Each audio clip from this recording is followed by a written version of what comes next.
Welcome to Morning Manna. My name's Nick, and this week we're answering the question, what is communion?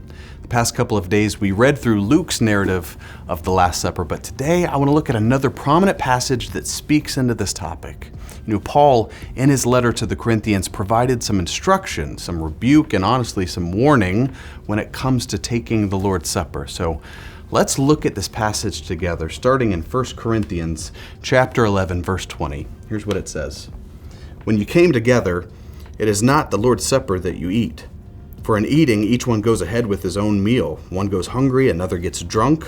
What, do you have no houses to eat and drink in? Or do you despise the church of God and humiliate those who have nothing? What shall I say to you? Shall I commend you on this? No, I will not. Man, Paul is bringing down the hammer. He's saying that they have mishandled communion so poorly that it's not even communion anymore. They've missed the point completely. Some are getting drunk with wine, others are shaming the poor instead of sharing their meal. And all of this defeats the purpose of unity and fellowship and respect among the believers.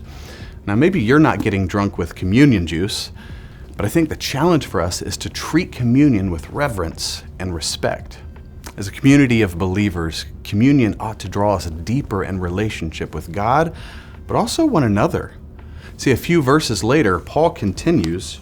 In verse 27, he says, "Whoever therefore eats the bread or drinks the cup of the Lord in an unworthy manner will be guilty concerning the body and the blood of the Lord.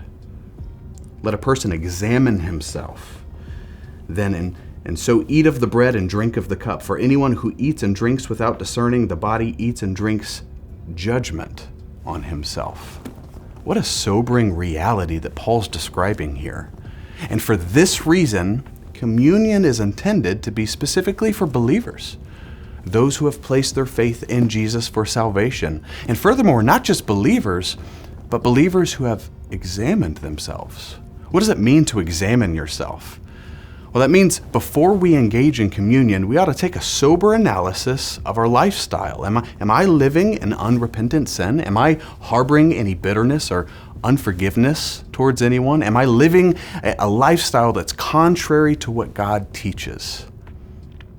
And if we find that any of those things are true, Paul is saying it's better for us to stop, to go address those things, repent, do whatever we need to do before engaging in communion.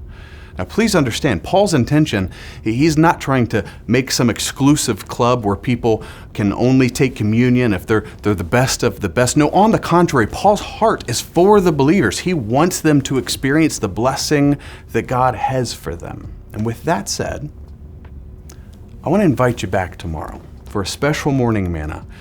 If you've placed your faith in Jesus, I want to invite you to come ready as I lead you in communion. I believe that the presence of God can transcend this digital platform. So grab some bread and juice or whatever you have available and let's practice what we've been talking about all week. I look forward to it. See you then.